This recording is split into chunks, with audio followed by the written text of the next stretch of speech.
exministra de Gobierno, nos acompaña esta mañana. Bienvenida a Contacto Directo. Buenos días, muchas gracias. Con la salida de la cárcel de Jorge Glass, el correísmo ha dicho que se empieza a hacer justicia por la persecución, el lawfare que alegan de ser unos perseguidos políticos.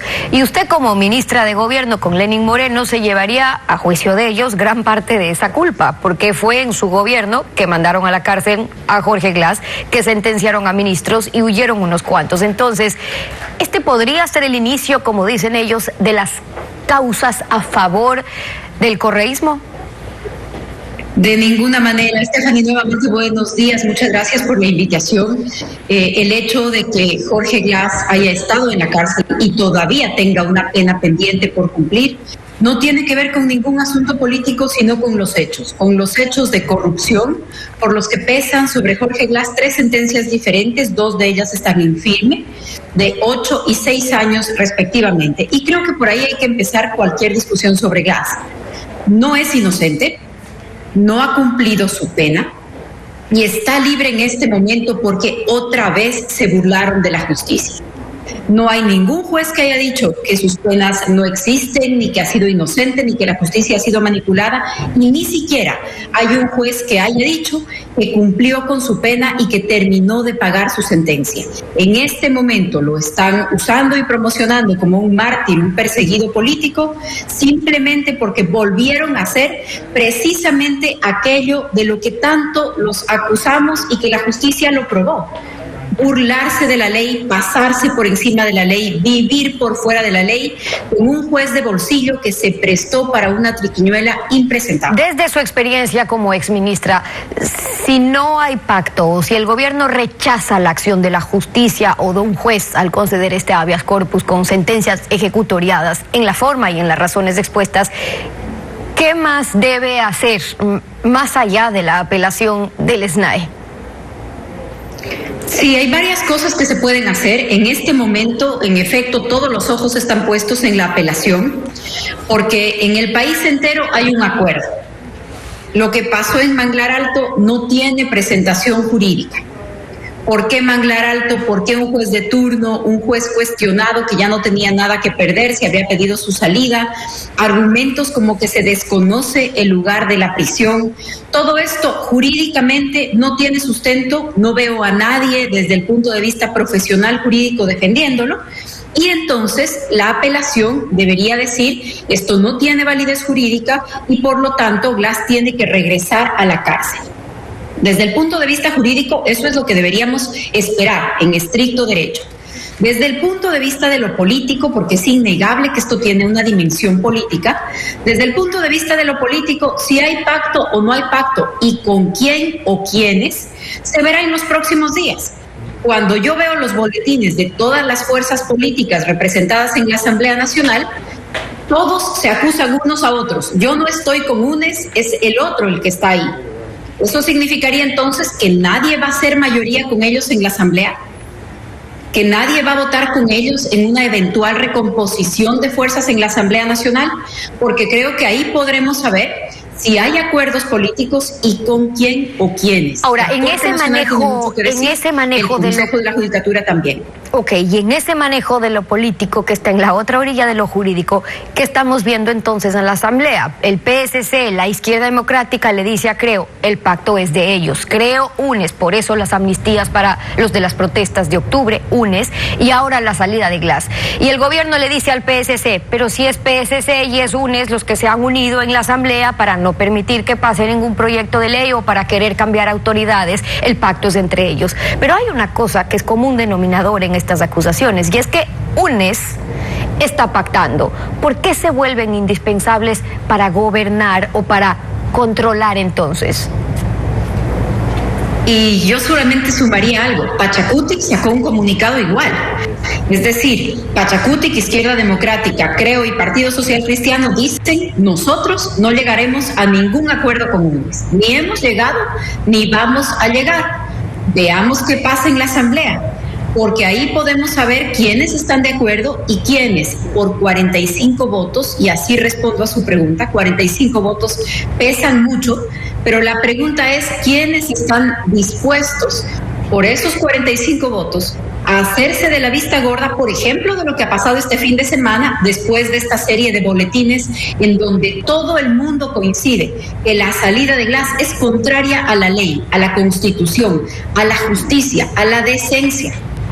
Veamos qué pasa en los próximos días y ahí sabremos exactamente quién se siente cerca de UNES en los hechos y quién no. Entonces, por un lado, el peso de esos 45 votos. Luego, hay responsabilidad del gobierno, ya sea porque pactó o porque a pretexto de respetar la independencia de las funciones permite que eso pase. Pero escuchemos lo que dijo sobre eso el presidente. No tengo ninguna simpatía por el señor Glass. Y en lo personal ha sido una persona que me difamó durante 15 años. Y yo no pactaría jamás con la corrupción. Me digan a mí, no Guillermo, pero es que lo que tú argumentas, que en la democracia un valor esencial es la independencia de poderes, sí tienes razón, pero no en este caso. Ah, en este caso no. ¿Y quién determina en qué caso sí y en qué caso no? Criticábamos a Correa cuando intervenía en la justicia y ahora criticamos a Lasso por no intervenir en la justicia. Pero hay una diferencia en meterle la mano a la justicia para dictar sentencias y presionar jueces y meterle la mano a la justicia o incidir en la justicia para cambiar un sistema corrupto y los temas de fondo que anuncian tiene que ser una consulta popular, pero esperando a un año más. Yo jamás pediría que un gobierno meta la mano en la justicia, distorsione la justicia, manipule una decisión. Jamás. Y también estoy consciente de que hay circunstancias en donde tratan de sorprender los delincuentes al Ejecutivo, a la policía. Mire usted que el tema del habeas corpus para Jorge Glass no es nuevo. Cuando nosotros fuimos gobierno, varias veces intentaron hacerlo, tanto así que un día incluso yo lo hice público. En ese momento recibí una serie de críticas, pero ustedes recordarán que un día yo comenté en redes sociales que se trataba de manipular un habeas corpus el mismo día por el mismo abogado para Jorge Glass y para alias Rasquiña. ¿Cuál es el papel del gobierno? El SNAI apele y se oponga. Que quienes son convocados a un habeas corpus se opongan, que nos digan, que le digan al país lo que está pasando cuando hay una manipulación de esta naturaleza. Y si es que ha habido al menos negligencia de sus funcionarios del Ejecutivo, la pregunta es si ya están separados, ya están siendo investigados o cuándo lo serán. Cuando usted fue ministra de Gobierno, también se denunciaron ahí casos de corrupción desde la Asamblea, asambleístas provinciales que estaban pidiendo puestos, contratos al gobierno, pero estas son prácticas que no terminan. Vea usted las denuncias que están ahora en la Asamblea. La muerte cruzada cambia la composición de la Asamblea, pero no las prácticas. Y entonces, ¿es un cuento sin fin o qué sí puede hacer hoy por hoy un gobierno en las condiciones actuales si realmente tiene voluntad de no ceder a los votos transaccionales? Lamentablemente en el país nos hemos acostumbrado a la fuerza de la extorsión. ¿O qué es sino cerrar una vía, bloquear el paso de las personas, cortarles el agua, el paro de determinados lugares? Lo que significa es la fuerza en lugar de la razón, el debate, la democracia. Y lamentablemente esa extorsión, esa amenaza, a veces en forma de votos en la Asamblea Nacional, a veces en forma de 3 piedras en la mitad de una carretera. Lamentablemente, frente a esa extorsión, no queda más que la imposición del Estado de Derecho, de las normas, de las leyes, y creo que eso es posible. ¿El gobierno tiene la posibilidad de hacerlo? Seguro que sí. Hay condiciones que van más allá de los votos en la Asamblea. ¿Es realmente un momento difícil para el país? Sí. Pero un gobierno que tiene ingresos, que tiene una recaudación tributaria que se multiplicó después de las últimas decisiones, un petróleo que está por encima de 100, tiene muchas herramientas para hacer política pública, para dedicarse más a las personas que a la Asamblea y creo que también para enfrentar algunas prácticas y tratar de construir algunos consensos sobre la mesa. Pero luego ahí salen las reacciones sobre qué tanto y los límites que tiene el gobierno para poder seguir gobernando sin la Asamblea y las limitaciones en la Asamblea. ¿Y qué quieren en la Asamblea? ¿Qué quieren esos 45 votos también? UNES va a seguir insistiendo en crear una comisión de la verdad. De hecho, recordemos lo que nos dijo aquí el asambleísta Fausto Jarrín de UNES. Esa comisión de la verdad, que es algo que vamos a insistir siempre, es una propuesta que se la hicimos al presidente de la República y se la volvemos a hacer. Se la vamos a hacer al ministro de la Política cuando nos invite, si es que nos invita a dialogar con él.